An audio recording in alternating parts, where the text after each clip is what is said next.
Hello दोस्तों, कैसे हैं आप सब। आप सभी का स्वागत है आपके अपने चैनल में।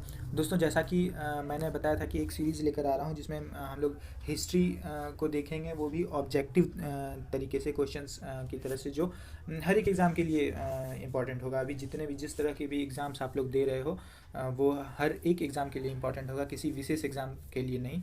तो आप लोग जिस भी एग्ज़ाम की तैयारी कर रहे हो, इन क्वेश्चंस को ज़रूर देखना और इसको सॉल्व करने की कोशिश करना। वैसे मैं अभी इसे सॉल्व भी कराऊंगा, आंसर ही प्रॉपर बताऊंगा और हम लोग डिस्कस करेंगे, इसको एक्सप्लेन करेंगे। ऐसा नहीं है कि ऑब्जेक्टिव की तरह देखेंगे, इसको एक्सप्लेनेशन के साथ हम लोग देखेंगे। तो चलिए शुरू करते हैं। सबसे पहले आप लोग देखोगे, पहला क्वेश्चन है कि वास्को डी गामा कालीकट पर किस वर्ष आया। तो अगर लास्ट जो हम लोगों ने डिस्कस किया था, तो उसमें आप लोगों ने देखा होगा इसको। तो मैं समझता हूँ कि ये आंसर कुछ वैसा विशेष होगा नहीं। तो इसका आंसर सभी को पता ही होगा, जो 1498 है। उसमें अगर डेट भी मैंने मेंशन किया था, आप लोगों ने देखा है तो 20 मई था वो डेट। ठीक है, कहीं कहीं पूछ दिया जाता है और भी डिटेल वहाँ थी, तो उनके बारे में बात नहीं करेंगे। आप लोग उस वीडियो को देखना, वो काफ़ी हेल्पफुल होगा तैयारी के परिप्रेक्ष्य में। तो अगला अब हम लोग देखते हैं, इनमें से कौन नीला जल योजना से संबंधित है।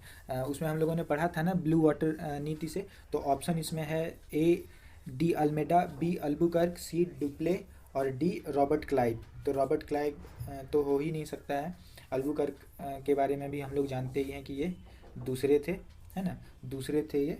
और प्रथम जो थे, उन्होंने ही इस विषय में नीला जल योजना जो है, ब्लू वाटर नीति को लागू किया था। उसमें उन्होंने क्या किया था कि हिंद महासागर जो है, वहाँ की क्षेत्र पर उन्होंने एक आधिपत्य के रूप में उसे कर लिया था और व्यापार के लिए उसे अपने लिए उपयोग करने के लिए किया था। अल्मेडा, जैसे हम लोग जानते हैं कि अल्मेडा और ये जो है दोनों कौन थे, पुर्तगाली थे। ठीक है, पुर्तगाली थे, पुर्तगाल से रिलेटेड थे।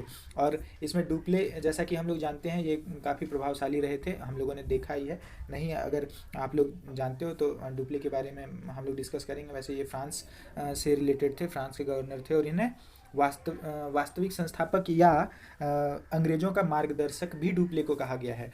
तो जानेंगे उनके बारे में भी। और रॉबर्ट क्लाइव तो बाद के काल में आए हैं। तो इसका आंसर क्या होगा, ए डी अल्मेडा। ठीक है, अब हम लोग देखते हैं नेक्स्ट क्वेश्चन। मध्यकाल में सर्वप्रथम भारत से व्यापार संबंध स्थापित करने वाले थे, कौन थे। तो जैसा कि जानते हैं हम लोग, इसमें मुझे नहीं लगता कि कुछ टफ होगा क्वेश्चन। तो जैसा कि जानते हैं 1498 से यूरोपीय आना स्टार्ट हुए, और जो पहले आए तो स्वाभाविक सी बात है कि उन्होंने ही स्टार्ट किया होगा व्यापार संबंध उस समय। तो इसका आंसर डी है। चलिए अब अगला क्वेश्चन देखते हैं हम लोग। पुर्तगाली उपनिवेश का प्रथम वायसराय भारत में कौन हुआ। प्रथम वायसराय की अब बात हो रही है ना। तो जैसा कि हम लोग इसका डिस्कस अभी पहले ही कर चुके हैं, जिन्होंने ब्लू वाटर पॉलिसी को लागू किया था, तो वो ही हैं। तो ये कौन थे, सी अल्मेडा थे, है ना। चलिए अब अगला क्वेश्चन देखते हैं हम लोग। निम्नलिखित में से किसने वास्को डी गामा का कालीकट में स्वागत किया। यानी जो उन्होंने स्वागत किया था, वो हम लोग जो शासक थे उस समय के, उनके बारे में बात कर रहे हैं। तो ए गैस्पर हैं, गैस्पर कोरिया, बी अल्बुकर्क, सी जमोरिन, डी डॉन अल्मेडा। तो जैसा कि हम लोग जानते हैं, हम लोग अभी पहले डिस्कस हम लोगों ने किया अल्बुकर्क के बारे में। तो अल्बुकर्क कौन थे हम लोगों को पता चल चुका है। और डॉन अल्मेडा वैसे कोई संबंधित है नहीं, ये तो रिलेटेड थे ही नहीं। तो उस समय के शासक जो थे, कौन थे, जी हाँ, यही थे उस समय शासक जो हैं, जमोरिन ही थे, जिन्होंने उनका स्वागत कालीकट के तट पर किया। जब कौन लेकर आए थे, अब्दुल माजिद जो थे, वो लेकर जब इनको यहाँ आए थे, तट तक इन्होंने पहुँचाया था। अब्दुल माजिद कौन थे, तो वो एक गुजराती पथ प्रदर्शक थे, जिन्होंने इनकी मदद की। किनकी, तो वास्को डी गामा की। ठीक है, अब आगे देखते हैं हम लोग। भारत में पुर्तगाली शक्ति का वास्तविक संस्थापक कौन था। पुर्तगाली शक्ति का वास्तविक संस्थापक, अब ऑप्शन से ही आप देख सकते हो कि ऑप्शन कुछ ज़्यादा भारी भरकम नहीं दिया गया है, नॉर्मल दिया गया है। तो वास्तविक संस्थापक वास्को डी गामा तो थे ही नहीं, वो तो व्यापारी थे, है ना। तो वो नहीं थे। डायल तो थे ही नहीं। जॉर्ज ऑक्सन का तो नाम ही नहीं पढ़ा है हम लोगों ने पुर्तगाली से रिलेटेड। तो आंसर में क्या होगा, ये अल्बुकर्क होंगे। ठीक है, उन्हें वास्तविक संस्थापक क्यों कहा जाता है, तो उन्होंने क्या किया था, 1510 में क्या है, बीजापुर के जो शासक थे, आदिल शाह नाम था उनका, तो उनसे ना उस समय अल्बुकर्क ने क्या किया, गोवा जो है उसे जीत लिया और छीन लिया, उनसे युद्ध करके आधिपत्य जमा लिया। तो यही वास्तविक संस्थापक हैं। ठीक है, कंप्लीट करते हुए चलेंगे, ऐसा नहीं है कि छोड़ देंगे। भारत में यूरोपीय शक्तियों के प्रवेश के संदर्भ में निम्न में से कौन सा कथन सही नहीं है? ठीक है, प्रवेश के संदर्भ में क्या इसमें देखना है, सही नहीं है, नहीं देखना है। इन चीज़ों का भी ध्यान रखना है, एग्जाम्स वगैरह में जब भी हम लोग देते हैं तो इन चीज़ों का भी ध्यान रखना है। ए, पुर्तगालियों ने 1499 में गोवा पर कब्जा किया था, अभी हमने डिस्कस किया था ऊपर, तो यही आंसर मिल जाता है। लेकिन फिर भी हम लोग आगे के पॉइंट को याद रखेंगे। अंग्रेजों ने अपना पहला कारखाना दक्षिण भारत में मछलीपट्टनम में लगाया था, सी में है। पूर्वी भारत में अंग्रेजी कंपनी ने 1633 में उड़ीसा में पहला कारखाना लगाया था। तो इन चीज़ों को याद रखना है ना, इन चीज़ों को याद रखना है। उड़ीसा में पहला कारखाना 1633 में लगाया गया था। डुबली के नेतृत्व में फ्रांसीसियों, ये यहाँ डुबली नहीं है, यहाँ पे डुप्ले होना चाहिए। हाँ, डुप्ले जो फ्रांस के थे ना, फ्रांस के गवर्नर जो थे वो हैं, उनके बारे में उल्लेख किया गया है, तो हम लोग वो आगे ही देखेंगे। तो डुप्ले है यहाँ पे, तो उनके नेतृत्व में 1746 में मद्रास पर कब्जा किया।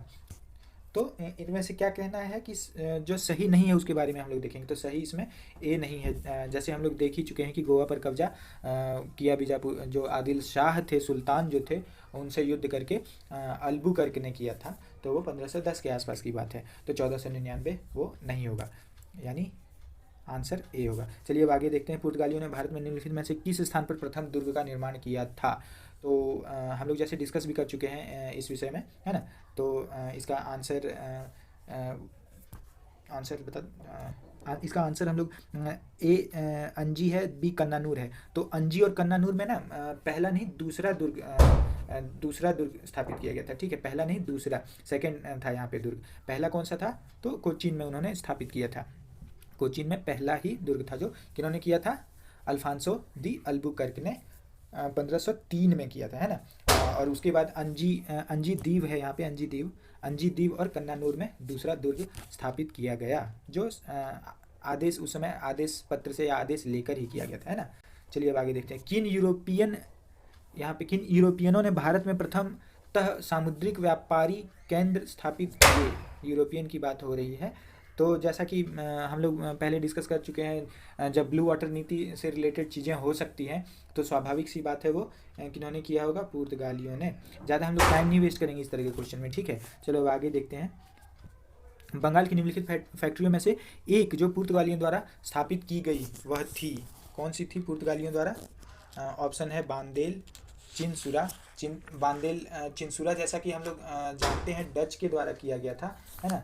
याद है ना? आप लोगों का डिस्कशन आप लोगों ने देखा है तो बहुत अच्छी बात है, नहीं देखा है तो कोई बात नहीं। यहाँ बांदेल चिंसुरा है, चिंसुरा डच के द्वारा किया गया था, है ना। इसमें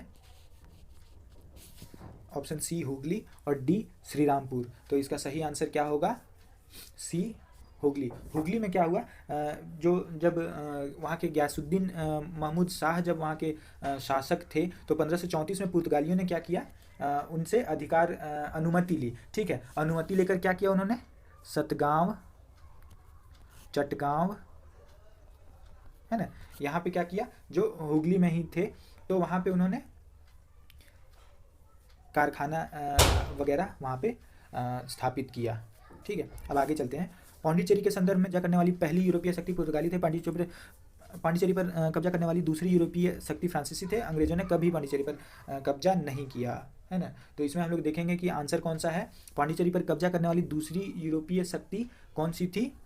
तो डच जो आए थे, तो डच इनसे पहले ना, फ्रांसीसी से पहले तो डच आए थे, है ना, तो दूसरे ही होंगे। डच ने जब इनके साथ युद्ध किया और वहाँ पर फोर्ट विलियम की स्थापना भी की, तो डच ही आए थे उनके बाद, तो डच होगा, है ना। और अंग्रेजों ने कभी पांडिचेरी पर कब्जा नहीं किया, तो ये भी गलत है, यानी सही आंसर सिर्फ ए होगा, है ना। अगला देखते हैं। हुगली को बंगाल की खाड़ी में समुद्री लूटपाट के लिए किसने अड्डा बनाया था? तो सबसे पहले जो पुर्तगाली जो आए थे उनसे ही रिलेटेड ये हो सकता है, लेकिन हम लोगों को नहीं पता। फिर फ्रांसवासी, डेनमार्क और अंग्रेज आए, तो हुगली में ना सबसे पहले इन्होंने ही, पुर्तगालियों ने ही जो किया वो किया था, है ना, समुद्री लूटपाट के लिए वहाँ पे अपना कब्जा किया था। तो इसलिए इसका आंसर पुर्तगाली ही होगा। चलिए अब आगे देखते हैं, निम्नलिखित में से कौन कलकत्ता का संस्थापक था? कलकत्ता का संस्थापक क्या हुआ? जब हम लोग ना चार्ल्स आयल नहीं थे, गारलॉर्ड आंगिया नहीं थे और विलियम मॉरिस नहीं थे, है ना। तो इसका आंसर ना जॉब चार्नक होगा। क्या हुआ था वहाँ पर? जॉब चार्नक को उन्होंने कैसे कलकत्ता की स्थापना वहाँ पर उन्होंने बस्ती के रूप में कैसे किया था, हम लोग ज़रा इसको देख लेते हैं। जॉब चार्नक ने क्या किया था, वो ना कासिम बाज़ार में जो फैक्ट्री थी ना, वहाँ के प्रमुख थे, ठीक है। तो उन्होंने ही यहाँ पे क्या किया, हुगली को ना उन्होंने व्यापारिक केंद्र बनाया ही नहीं। जैसे पुर्तगालियों ने हुगली को बनाया था, तो उन्होंने हुगली को ना बनाकर सुतानुती, उन्होंने क्या किया, सुतानुती जो जगह प्लेस जो रहा वहाँ पर सुतानुती, उस प्लेस को ना उन्होंने अंग्रेजी व्यापार केंद्र के रूप में बनाया। और जो धीरे धीरे अंत में चल कर आगे क्या हुआ, 1690 ईस्वी में ना, 1690 में क्या हुआ कि कलकत्ता जो है एक बस्ती के रूप में स्थापित हो गई, जो एक अंग्रेज बस्ती थी। आगे देखते हैं हम लोग, भारत के साथ व्यापार के लिए सर्वप्रथम संयुक्त पूंजी कंपनी किन लोगों ने आरंभ की थी?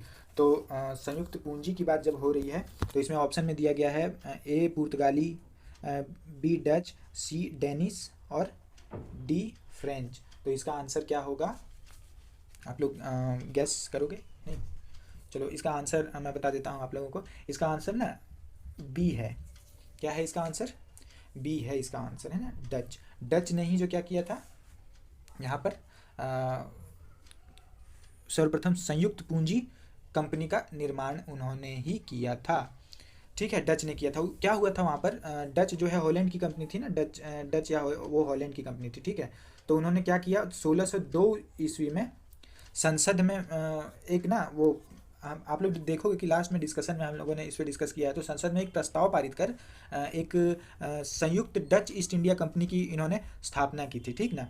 तो इन्होंने संयुक्त रूप से पूंजी के आधार पर किया था। तो वो लगभग 6.5 लाख गिल्डर के रूप में था। तो वो एक गिल्डर ना वो होता है जैसे यूनिट होता है ना, तो गिल्डर भी एक यूनिट ही होता है। जैसे डॉलर हो गया, यूरो हो गया, तो वो ना 2002 से पहले गिल्डर का ही उपयोग या गिल्डर को ही माना जाता था मुद्रा के रूप में। लेकिन 2002 में क्या किया गया कि गिल्डर को हटाकर यूरो को ये लोग वो मानने लगे, मुद्रा का यूनिट मानने लगे, है ना। तो इसका आंसर क्या है, बी। भारत में ईस्ट इंडिया कंपनी की सफलता का राज था। क्या राज था भाई सफलता की? तो भारत में राष्ट्रीय भावना की कमी थी। हाँ, बात तो सही है, राष्ट्रीय भावना की कमी तो थी। अगला है कंपनी की सेना को पश्चिमी प्रशिक्षण मिला था उनके पास आधुनिक हथियार थे। हाँ, ये भी बात सही है। भारतीय सैनिकों में राष्ट्रीय भावना का अभाव था, जिसके फलस्वरूप कोई जो उन्हें अच्छा वेतन दे अपनी सेवा में लगा सकता था। तो ये सारी बातें थी जो आप लोग देखोगे कि 1857 का जब विद्रोह हुआ तो उस समय भी सैनिकों ने विद्रोह किया था और उनको क्या कहा जाता था, कृषक सैनिक या कृषक सेना कहा जाता था। तो वहाँ से भी ये हम लोग समझ सकते हैं। और स्वाभाविक सी बात है कि कंपनी पश्चिमी प्रशिक्षण उनको था, या आधुनिक हथियार उनके पास थे ही। और भारत पहले भारत नहीं था, राष्ट्रीयता की भावना थी ही नहीं भारत में, सब अलग अलग थे, है ना। पहले कोई राजवाड़े हैं, कोई मराठा है ना, कोई राजपूत है, कोई दक्षिण के हैं। तो इस तरह से सब बटे हुए थे, अवध, बुंदेलखंड, इस तरह बटे हुए होने की वजह से क्या होता था, राष्ट्रीय भावना नहीं थी। तो इसका आंसर क्या है, डी, उपयुक्त तीनों। आगे देखते हैं हम लोग, निम्नलिखित ब्रिटिश कंपनियों में से किसे भारत में व्यापार करने का पहला अधिकार पत्र प्राप्त हुआ था? तो कुछ लोगों को लगेगा कि ईस्ट इंडिया कंपनी को प्राप्त हुआ था। इसमें ये हो सकता है the English company trading to East Indies, ये भी हो सकता है, और ऑस्ट इंडिया कंपनी। लेकिन इसका सही आंसर क्या है, ए, लिवेंट कंपनी। लिवेंट कंपनी को ही वह अधिकार सबसे पहले मिला था जो क्या था, वो थल मार्ग से या स्थल मार्ग से उनको व्यापार करने का सबसे पहले अधिकार पत्र मिला था, जो 1593 में मिला था, है ना। तो सबसे पहले उन्हें ही मिला था। और जैसा कि हम लोग जानते हैं कि EIC यानी ईस्ट इंडिया कंपनी, जो ब्रिटिश ईस्ट इंडिया कंपनी थी, तो उनको कब अधिकार दिया गया था, 31 दिसंबर 1600 को, है ना। 1600 को महारानी जो वहाँ की थी, एलिजाबेथ जो थी, उन्होंने ही इनको यह अधिकार दिया था। तो सबसे पहले ये थे, ये याद रखना है, ठीक ना, 1593 ईस्वी में। चलो अब आगे देखते हैं, London British east India company के गठन के समय भारत का निम्नलिखित में से कौन सा बादशाह था? उसका गठन कब हुआ था ब्रिटिश ईस्ट इंडिया कंपनी का? जैसा कि हम लोग देख चुके हैं कि उसका गठन 1600 में हुआ था, लेकिन वो तो अधिकार पत्र दिया गया था ना, वहाँ अधिकार पत्र की बात हुई। लेकिन इसका गठन कब हुआ था? 1599 में हुआ था गठन, है ना, 1599 में गठन हुआ था। तो कुछ व्यापारी वगैरह थे जिन्होंने इसका गठन किया था, है ना। क्वेश्चन में क्या है कि उस समय भारत में कौन से बादशाह थे? तो इनका काल क्या है? 1556 से 1605, और यानी अकबर होंगे, है ना। चलो अब आगे देखते हैं हम लोग। किस मुगल सम्राट के काल में इंग्लिश ईस्ट इंडिया कंपनी ने भारत में सर्वप्रथम कारखाना स्थापित किया था? कारखाना स्थापित किया था यानी कब किया था उन्होंने कारखाना स्थापित? वो लोग जब आए तो अकबर के काल में तो आए थे, लेकिन कारखाना वो स्थापित नहीं कर पाए थे। 1600 में तो वो लोग वहाँ से निकले ही थे, है ना। उनका गठन हुआ आदि होने के पश्चात वो लोग आए यहाँ पे, तो उस टाइम तो ऐसा हुआ नहीं, तो अकबर के काल में तो हो नहीं सकता है। अब जहांगीर के काल में भी हो सकता है। अगला ऑप्शन क्या है जरा देख लें हम लोग। शाहजहाँ के काल में तो हो नहीं सकता है, वो तो बाद के काल के थे, औरंगजेब भी बाद के काल के थे। तो आंसर क्या होगा? जहांगीर के काल की बात है ये, है ना। सबसे पहले इन्होंने जहांगीर के समय में ही 1611 ईस्वी में कहाँ पे? मसूली पट्टनम में अपने पहले कारखाना को स्थापित किया, ठीक है। जो आप ये कह सकते हो पहले कारखाने को स्थापित किया, लेकिन वो टेम्पररी था, अस्थायी था, ठीक है, वो स्थायी नहीं था। स्थायी कब हुआ? 1613 में, 1613 में उन्होंने किया, और कहाँ पर किया? सूरत में, है ना। चलिए अब आगे देखते हैं। अगला है हमारा, भारत में 1613 ईस्वी में अंग्रेजों ने अपनी पहली फैक्ट्री कहाँ स्थापित की? हम लोग इसको डिस्कस पहले कर चुके हैं, इसलिए ज़्यादा इसमें टाइम वेस्ट नहीं करेंगे, है ना। सूरत में की। आगे देखते हैं। ईस्ट इंडिया कंपनी की प्रथम फैक्ट्री स्थापित की गई थी, इसमें भी हम लोग देख ही चुके हैं, तो इसका भी आंसर हम लोग जानते हैं। आगे चलते हैं। निम्नलिखित में से किस अंग्रेज अधिकारी ने पुर्तगालियों को सवाली के स्थान पर हराया? सवाली के स्थान पर हराया तो विलियम हॉकिंस तो वैसे उनका कुछ उल्लेख ही नहीं है इस तरह की बातों में। जोशुआ चाइल्ड भी बाद के समय में आए। थॉमस रो आए तो थे, लेकिन बात है कहाँ? पुर्तगालियों को हराया ना। तो पुर्तगालियों के समय, हाँ पुर्तगालियों के समय आए थे, लेकिन उन्होंने हराया किसने? तो थॉमस बेस्ट ने हराया था, है ना, थॉमस बेस्ट ने हराया था। चलो अब आगे हम लोग देखते हैं कि निम्नलिखित यूरोपीय व्यापारिक कंपनियों में से किसने सूरत में सर्वप्रथम अपना कारखाना स्थापित किया? तो हम लोग वो देख चुके हैं, फिर भी इसका आंसर क्या है? अंग्रेजों ने स्थापित किया, है ना। तो अब अगला हम लोग क्वेश्चन देखते हैं। कुछ क्वेश्चंस ना फैक्ट बेस्ड होते हैं, तो हम लोग उसमें ज़्यादा टाइम वेस्ट नहीं करेंगे, है ना। और अब आगे देखते हैं। ब्रिटिश ईस्ट इंडिया कंपनी ने मुंबई किससे लिया था? मुंबई किससे लिया था? तो आप लोगों को याद है वो दामाद जी के बारे में, है। दामाद जी के बारे में अगर याद हो तो आप लोग आसानी से इसका आंसर दे सकते हो। पुर्तगाली जो रानी राजकुमारी थी, कैथरीन जो थी, उनके साथ विवाह हुआ था, है ना। तो पुर्तगालियों से लिया। उनके साथ विवाह होने के बाद उनको क्या किया गया था? 1668 में इनको दहेज के रूप में पुर्तगालियों ने दिया था, जो बाद के काल में उन्होंने क्या किया? अंग्रेज़ों को 10 पाउंड पर ईयर के हिसाब से किराए पे दे दिया, है ना। तो पुर्तगालियों से लिया था। अब देखते हैं ईस्ट इंडिया कंपनी के किस अंग्रेज गवर्नर को औरंगजेब द्वारा भारत से निष्कासित किया गया था? तो आगियार को नहीं किया गया था, सर जॉन गियर को नहीं किया गया था, सर निकोलस वेट को नहीं किया गया था। तो किनको किया गया था? सर जॉन चाइल्ड को। इनको क्यों किया गया था? तो इन्होंने ना मलक्का और जो बम्बई का क्षेत्र था वहाँ के आसपास का जो बादशाह या मुग़ल शासक के अंदर जो बंदरगाह आदि आते थे, तो उनका ना घेरा करने की इच्छा उन्होंने जताई और घेरा किया। और क्या किया? जो वहाँ से मक्का जो जाते थे ना लोग, हज यात्री जो होते थे, तो वो यात्रा पे जब जाते थे तो उनको परेशान करने के लिए और उनको बंदी बनाने का कोशिश इन्होंने किया था, सर जॉन चाइल्ड ने। तो इनको क्या किया? औरंगजेब ने निष्कासित किया था, है ना। तो चाइल्ड को याद रखना है। निम्नलिखित में से प्रथम कर्नाटक युद्ध का कौन सा तात्कालिक कारण था? तात्कालिक कारण कौन सा था? अंग्रेज और फ्रांसीसियों के बीच प्रतिद्वंदिता? नहीं। ऑस्ट्रिया की राजगद्दी की जंग? कर्नाटक की राजगद्दी का मामला? अंग्रेजों द्वारा फ्रांसीसी जहाज़ों का अधिग्रहण?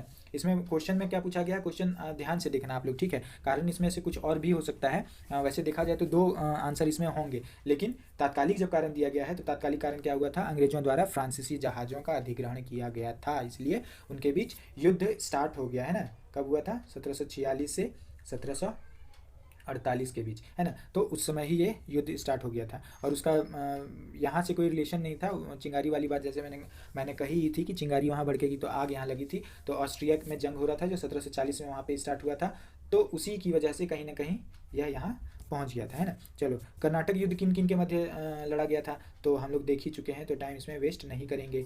चलो अब आगे देखते हैं। निम्नलिखित में से कौन सा प्रथम यूरोपियन व्यक्ति था जिसने बहुचित्र अर्जित करने के उद्देश्य से भारतीय राजाओं के झगड़ों में भाग लेने की नीति आरंभ की? तो क्लाइव नहीं थे, अल्बुकर्क इतने दूर नहीं पहुंचे थे, वॉरेन हेस्टिंग्स का अलग काम था। तो इसमें कौन से हो गए? आंसर हमारा डुप्ले है ना। तो डुप्ले ने ही यह काम किया था। तो क्या हुआ था, वो प्रशासन में या राजनीति में दखल उन्होंने ही देने का नियम बनाया था, या शुरुआत पहले ही किया था उन्होंने पहली बार। यह वो कहते हैं ना जुगाड़ लगाना, तो उन्होंने यही किया था, डुप्ले ने ही यह काम किया था। और क्या किया कि यहाँ के ही जो लोकल राजा थे ना, तो उनके ही खर्च पे ना उनके यहाँ पर अपने सैनिक को रख दिया। तो यह नियम इन्होंने ही अपनाया था। और बाद में आप देखोगे क्लाइव वगैरह या लॉर्ड कॉर्नवालिस जो थे, उन्होंने भी यही किया गया था। व्यापकता की नीति, ये सब जो या घेरे की नीति थी ना, घेरे की नीति, तो उसमें भी यही लागू हुआ था, है ना। तो डुप्ले ने किया था। देखते हैं, भारत में फ्रांसीसियों ने अपना सबसे पहला कारखाना निम्न स्थानों में से कहाँ लगाया था? फ्रांसीसियों ने सबसे पहले अपना कारखाना कहाँ लगाया था? तो हम लोग इसको देखेंगे। ए, चलो यहाँ क्योंकि पेज चेंज हो रहा है इसलिए यहाँ डायरेक्ट आंसर बता देता हूँ, है ना। तो सूरत में ही लगाया था, जो कब हुआ था? 1664 ईस्वी में लगाया था, है ना। 1664 ईस्वी में लुई 14वें जो थे, उनके मंत्री कॉलबर्ट द्वारा यह आगे की चीज़ें की गई थी, है ना। चलो अब आगे देखते हैं हम लोग। फ्रांसीसी ईस्ट इंडिया कंपनी स्थापित हुई थी, किसके समय हुई थी? लुई 14वें के समय में, ठीक है। टाइम नहीं वेस्ट करते हैं इसमें क्योंकि ये फैक्चुअल है ना। निम्नलिखित में से किसे भारत में फ्रांसीसी कंपनी का संस्थापक माना जाता है? क्या है क्वेश्चन? फ्रांसीसी कंपनी का संस्थापक, कंपनी की बात हो रही है, ठीक है। तो इसमें रिसूल नहीं थे या रिशलू नहीं थे, मजारी नहीं थे, फ्रैंको मार्टिन भी नहीं थे। हम लोग अभी देख रहे थे, हम लोगों ने देखा ना कि 1664 की बात हुई थी। तो 1664 में जो कॉलबर्ट ही थे जो लुई 14वां के मंत्री थे। चलिए अब आगे देखते हैं हम लोग। बंगाल में निम्न में से कौन सा कारखाना डचों ने स्थापित किया था? डचों ने कौन सा कारखाना स्थापित किया था? तो हम लोग इसके विषय में पहले चर्चा कर चुके हैं। तो चिंसुरा में उन्होंने किया था, है ना। चिंसुरा में जो कब किया था? 1653 में, है ना। इनका व्यापार भी ठीक से नहीं चल रहा था डचों का, लेकिन जब इन्होंने 1653 में चिंसुरा में जब अपना कारखाना स्थापित किया तो ये बहुत अच्छे से चलने लगा, है ना। तो चलो अब आगे देखते हैं हम लोग। फ्रांसीसी दक्कन में शक्ति आंदोलन स्थापित करने में असफल रहे, क्योंकि क्या हुआ उसमें? ऑप्शन है ए, डुप्ले सक्षम सेनापति नहीं था, अंग्रेजों की फौज शक्तिशाली थी, भारतीय लोग फ्रांसीसियों को पसंद नहीं करते थे, पांडिचेरी सामरिक केंद्र था। तो इसमें ना अलग अलग तरह के ऑप्शन दिए गए हैं। इसमें आंसर क्या होगा? हाँ, डुप्ले सक्षम सेनापति नहीं था, ये हो ही नहीं सकता। हम लोग जैसे चर्चा भी हम लोगों ने किया था, तो डुप्ले बहुत ही अच्छा प्रशासक साबित हुए थे। और क्या था, भारत के लोग जो है फ्रांसीसियों को पसंद नहीं करते थे, तो उससे कोई फ़र्क नहीं पड़ता है भारत के लोग फ्रांसीसियों को पसंद करें ना करें, अंग्रेज़ों ने तो शासन किया ना यहाँ पर, तो इसलिए वैसा कोई मतलब नहीं है इन चीज़ों का। तो पसंद करे ना करे, उनमें अगर शक्ति होती तो कर सकते थे। जैसे प्लासी का युद्ध हुआ, बक्सर का युद्ध हुआ, युद्ध लड़ने के पश्चात ही हुआ ना। प्लासी का युद्ध के बारे में हम लोग देखेंगे अगले अध्याय में, लेकिन बक्सर का युद्ध तो इन्होंने ताकत से ही जीता था, है ना। तो इसलिए इनकी फौज बहुत ही शक्तिशाली थी।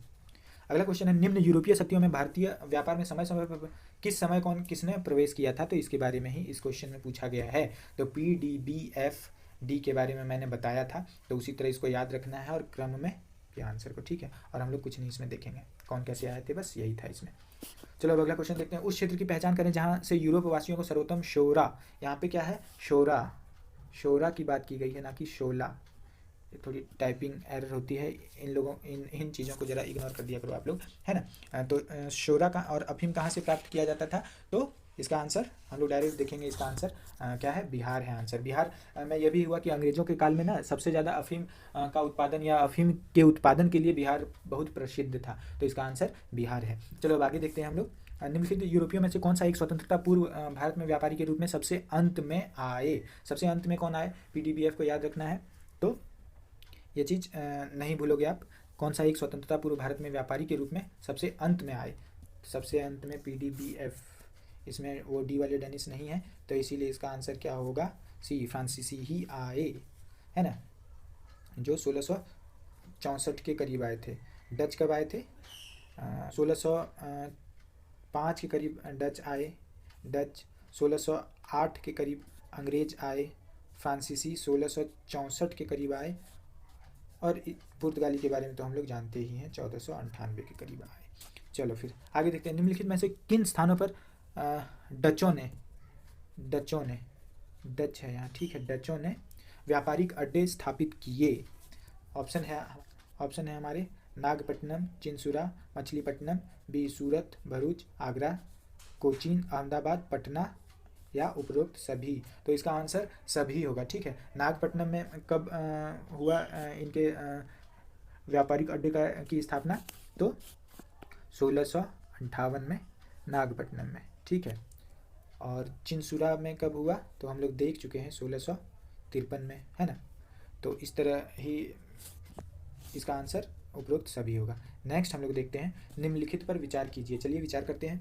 मृदा के स्वरूप तथा उपज के गुणों के आधार पर भूमि राजस्व का मूल्यांकन किया जाता था। अच्छा, चलिए आगे देखते हैं। युद्ध में चलती फिरती ये टाइपिंग भी ना की बात हो रही है यहाँ पे, तोपों का उपयोग होता था। और 3, तंबाकू और लाल मिर्च की खेती होती थी। क्या है इसमें, क्वेश्चन देख लेते हैं हम लोग।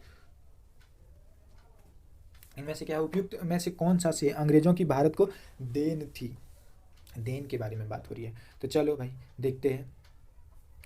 मृदा के स्वरूप तथा उपज के गुणों के आधार पर भूमि राजस्व का मूल्यांकन नहीं, इनके समय नहीं होता था। ये कब होता था, इन अंग्रेजों से पूर्व ही होता था। शेर शाह सूरी ने ही स्टार्ट किया था इन चीज़ों को, ठीक है। और उसके बाद अकबर के समय भी यह किया गया। और तंबाकू और क्या है, तंबाकू और लाल मिर्च की खेती से संबंधित बातें, तो ये जो है पुर्तगाली के समय में ही स्टार्ट हो चुकी थी, है ना। तो ये तो नहीं होगा। और अब रही बात युद्ध में चलती फिरती तोपों का उपयोग, तो ये कब हुआ था तोपों का उपयोग ना, अकबर के समय में ही होना स्टार्ट हो गया था। तो इनमें से कोई भी देन नहीं थी इनकी, है ना, कोई भी देन नहीं थी। चलो जी, अब आगे क्वेश्चन नहीं है, अच्छा है, हाँ इनमें से, हाँ डी रहा ये आंसर कि इनमें से, इनमें से कोई भी नहीं। चलिए अब आगे अगला क्वेश्चन देखते हैं, और ये अंतिम है आज का क्वेश्चन, लगभग कंप्लीट हो चुका है, ये अंतिम क्वेश्चन है। किसने ईस्ट इंडिया कंपनी के बारे में यह टिप्पणी की कि कंपनी का संगति के है, परंतु यह उस व्यवस्था का भाग है जहाँ सब कुछ ही असंगत है। यह ना एक वाक्य है, किसी के द्वारा कहा गया, तो इनमें से किसने कहा था, तो इसके बारे में हम लोग को इसमें आंसर बताना है। तो ये याद ही रखना है, वॉरेन हेस्टिंग्स नहीं थे, लॉर्ड क्लाइव नहीं थे, हेनरी डुंडास नहीं थे। तो इसका आंसर क्या होगा, जीबी मैकाले हैं, ठीक है। तो इन्होंने ही यह बात कही थी, जो 1834 से 1838 तक भारत के, है ना, वो सुप्रीम काउंसिल जो होता है ना, लॉ मेंबर तथा लॉ कमीशन का प्रधान रहे थे, उन्होंने ही कहा था यह, ठीक है। जो इंडियन पिनल कोड से रिलेटेड बातें जो थी, वह उनकी पांडुलिपि या स्क्रिप्ट जो होता है, इन्होंने ही तैयार की थी। तो इन्होंने ही इस विषय में बात किया था, है ना। तो चलो अब यह हम लोग कंप्लीट कर चुके हैं। अब नेक्स्ट क्लास में हम लोग ईस्ट इंडिया कंपनी और बंगाल में जो नवाब से रिलेटेड बातें हुई हैं, प्लासी का युद्ध या बक्सर का युद्ध, जो भी हो, उन चीज़ों को देखेंगे। आप लोग कमेंट करना और रिस्पॉन्स ज़रूर देना, ये कैसा है, या किस तरह क्या किया जाए, तो आप लोग सजेशन भी देना, तो हम लोग उस पर ही काम करेंगे, ठीक है। तो अब चलिए हम लोग चलते हैं, नेक्स्ट टाइम मिलते हैं, धन्यवाद।